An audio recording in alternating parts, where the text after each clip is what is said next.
Wait, is that recording? That's actually now the first line of the video now. Yeah. My mom's gonna see this. Okay, cool. So yeah, so great gig. Do you from the stage, did that feel as good, better, or worse than the usual drums gig? It was my favorite gig. Really? Well, no. We don't really see anything outside of what we're doing. Right. I don't know what the crowd was doing, whether they were receptive or not. But was that genuinely your favorite gig? I said that to my manager when I was walking up the stairs. Why? Because it seemed great. It seemed like a total good vibes. Maybe, it's because, we've been playing, we've really only played New York. This is maybe our 20th show ever, and we've played all but a couple, in New York. And the other ones were like nearby in Connecticut, places like that. So this is the first other sort of major city that we've played in, and it just happens to be in Europe. And maybe it's just that whole feeling that people over here are also getting excited about. There's a buzz. That's what we've been hearing. It's what that's the kind of the official term for it now, and it feels like. But what it feels like is buzz is becoming more than just like a descriptive word. It's becoming almost like a genre. Like the buzz band. It's scary though, isn't it? Yeah. It does. I don't know if it's a good thing or a fizzle. Exactly. But it's now when the buzz bands come over and they're actually good, you almost become more than a buzz band, because I think buzz has almost become like a derogatory term in a way. It's like these buzz bands come over that everyone's talking about. Well, for us, it's just been a weird thing because 4 months ago, Jake and I were living in Florida, and I knew this guy. It's like a longtime friend, but I didn't even know Connor, and we just started playing shows.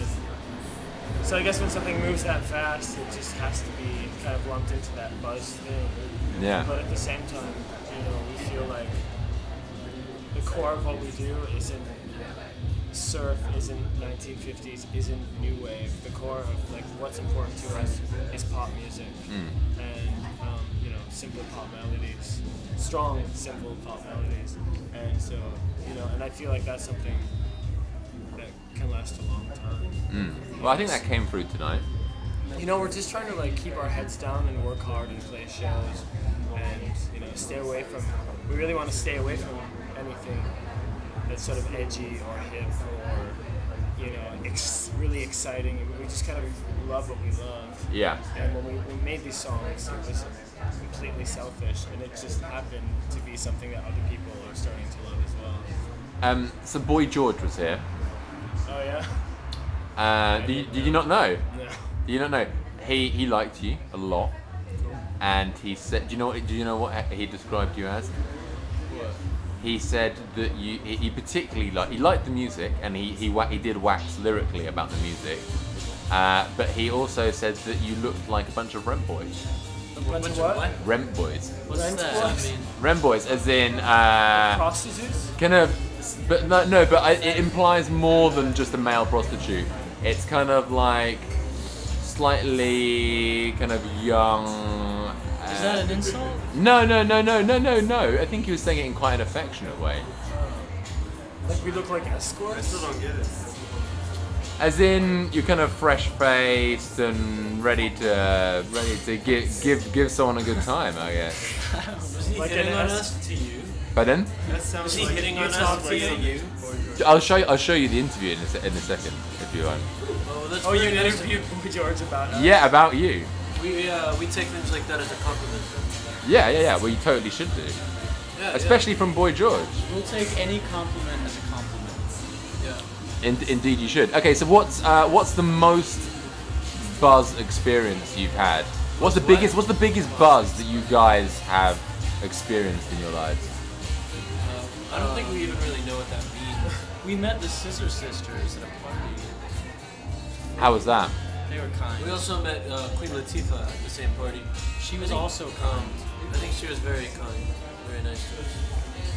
What did you talk to Queen Latifah about? We We didn't talk say about- anything. It was She just danced with her and shook her hand. Yeah. Really, you answered Yeah, it. you could find it on the YouTube. Really? the YouTube. What party was that?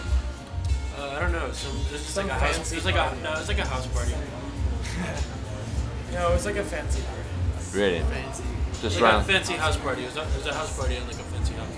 Oh, okay. Back in New York. We're back starting in the to States. get invited to these things, but we're usually too shy to go to them, but we decided to go to this one and ended up dancing with Queen Latifah, and that was nice. And then they kicked us out. How important when you guys were kind of like forming and like talking about, well, starting to look to the future, how important is the UK to you as like a, Very. yeah, very? Yeah. I mean, as a as like a stepping stone. Yeah. Some of our favorite bands are from here, so it's important. Yeah. You know, it means a lot. Almost all of our favorite bands are from Yeah. Europe. Yeah, absolutely. Yeah, so it's really mind blowing that people hear like us when our favorite bands are from here. It's kind of the greatest compliment we could get, I think. It's Yeah. also kind of interesting though, because we wrote this album, you know, the EP Summertime we wrote to be as Americana as we can possibly do. And it's fun. It's just so kind of interesting to me that the UK has sort of gotten really behind it. Yeah. It's But also, literally like, like it's- about America. Also, it's like the band. I mean, the band was formed because of a song written by a British band, a Scottish band. Who's that? Who is it? Yeah. It's a band called The Wake. Okay. And The what? UK is very important to me. What? So it was written about a song by. Yeah, you formed. No, we heard this song called Pale Spectre by this band called The Way. Yeah. And we just kind of really got excited about it. And it's kind of, we had been talking about starting a band, and that song just kind of all at once made us really inspired and really excited. So we just, you know, the next day It's a big tune. we got together and started. We ended up sounding nothing like that. We were trying to sound like that, Right. but we found something Failed. else. Yeah. Tried and failed. You know, and that's where a lot of magic happens. It's when you fuck something up. You know? aspire towards something, I think a lot of get something on good the way. things come from mistakes, and that is certainly kind of what happened here. But as soon as we made that mistake, we knew we loved it, and then we kind of just built this whole vision around it. So this is just one big fun mistake, really. Then. Giant mistake. Kind of, yeah.